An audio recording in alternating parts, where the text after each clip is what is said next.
Hi అండి, అందరూ ఎలా ఉన్నారు? బాగున్నారా? నేను బాగున్నానండి. ఫస్ట్ అయితే నెయ్యి వేసుకుంటాను. రెసిపీస్ మాత్రం అదిరిపోయాయండి. వాళ్ళ రెసిపీస్ చాలా చాలా చాలా అదిరిపోయాయి. ముద్దపప్పు, ఇవాళ ముద్దపప్పు చేశాను. సో ముద్దపప్పు నెయ్యి కలుపుకుంటున్నాను. చాలా చాలా బాగుంటుంది కదా ముద్దపప్పు నెయ్యి, ఎంత బాగుంటుంది కదా. సో ముద్దపప్పు నెయ్యి ఇలా కలుపుకుని ఎక్కువ నెయ్యి వేసుకోవాలి. నేను 2 స్పూన్సే వేసుకున్నాను. మీరు ఇంకా ఎక్కువ స్పూన్లు వేసుకుని తినండి, చాలా మంచిది. డాక్టర్ చెప్పారు విటమిన్ డి రావాలంటే మాత్రం వెజిటేరియన్స్కి ముద్దపప్పులో ఎక్కువ నెయ్యి వేసుకుని తింటే బాగా వస్తుందన్నారు. సో నాకు విటమిన్ డి డెఫిషియన్సీ ఉంది కాబట్టి నేను డాక్టర్ని కన్సల్ట్ చేస్తే, నాకు షోల్డర్ పెయిన్ వచ్చినప్పుడు నేను కన్సల్ట్ చేస్తే నాకు చెప్పారు, సో ఎక్కువ తినండి మీరు, ఏమంటారు, ముద్దపప్పుని మీరు ఎక్కువ నెయ్యి వేసుకుని తినండి, అప్పుడు విటమిన్ అది మీరు వేసుకున్నా చాలా బాగుంటుంది. ఇలా తినేయాలన్నారు.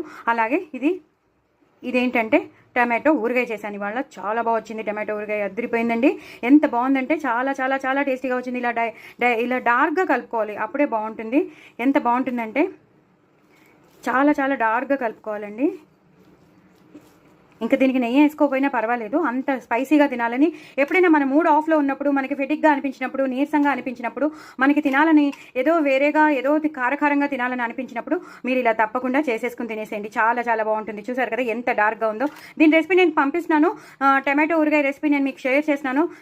ఇలా తినేసేయండి, చాలా బాగుంటుంది. ఇది పెరుగన్నంలో కూడా చాలా చాలా బాగుంటుంది. అలాగే దీంట్లో కూడా చాలా బాగుంటుంది. మనం ఈ ముద్దపప్పులో కలుపుకుని తింటే కూడా అద్దరిపోతుంది. చూసారు కదా ఎంత మంచి మంచి కాంబినేషన్స్ మీకు చూపిస్తాను. ఇది మాత్రం దీని రెసిపీ నేను మీకు లాంగ్ వీడియో చూపిస్తున్నాను. ఏది మిస్ కాకుండా చూడండి, చేసుకోండి, ఎంజాయ్ చేయండి. మనకి ఎప్పుడైనా మనకి ఒంట్లో బాగాలేనప్పుడు మనకి కాపాడేది ఈ టమాటో ఊరగాయ అండి. ఎందుకంటే అంత టేస్టీగానే ఉంటుంది. ఇది 2 సార్లు తినేసి పెరుగన్నం తినేసామనుకోండి, ఆ రోజుతో మనకి అయిపోయింది. చూసారా, బార్డర్ కట్టేశాను.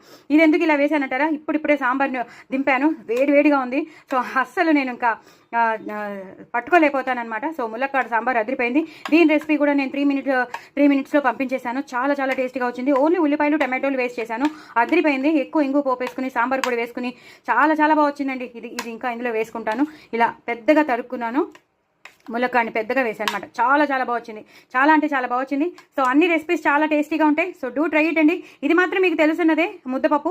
దీని రెసిపీ నేను మీకు షేర్ చేస్తున్నాను. ఇది మాత్రం ఒక రేంజ్లో ఉంది, ఇక చెప్పక్కర్లేదు. మాటలు లేవు, మాట్లాడుకోవడాలు లేవు అన్నట్టుంది. అంత బాగుందండి. సో పిల్లలు పెద్దలు అందరూ ఇష్టపడతారు. ఎప్పుడు ఆకే మాగే తినలేం కదా. ఇలా టమాటో ఊరగాయ అయితే మనకి నోటికి రుచి వస్తుంది, అలాగే ప్రాణం కూడా లేచి వస్తుంది. అవునా కదా. సో అందరూ తప్పకుండా సబ్స్క్రైబ్ చేసుకుని చూడండి. ఎవరు సబ్స్క్రైబ్ చేసుకుని చూడట్లేదు, తప్పకుండా అందరూ సబ్స్క్రైబ్ చేసుకుని చూడండి. లాంగ్ వీడియోస్ చూడండి, నాకు వ్యూస్ పెంచండి, నా ఛానల్ని సపోర్ట్ చేయండి, ప్రమోట్ చేయండి, నలుగురికి షేర్ చేయండి, పక్కనున్న గంట సింబల్ని టపీమని కొట్టేసేయండి. నా ఛానల్ మాత్రం అస్సలు మర్చిపోవద్దు. తప్పకుండా శ్రీవల్లి టాకీస్ని తప్పకుండా సబ్స్క్రైబ్ చేసుకుని నా కామెంట్ బాక్స్లో పెట్టండి. మేము ట్రై చేసామని. నేను చెప్పినట్టు ఇలా ఇన్స్టెంట్గా చేసుకునే టమాటో పచ్చడి అదిరిపోతుంది. అంటే అదిరిపోతుంది. ఓకేనా? బాయ్ అండి.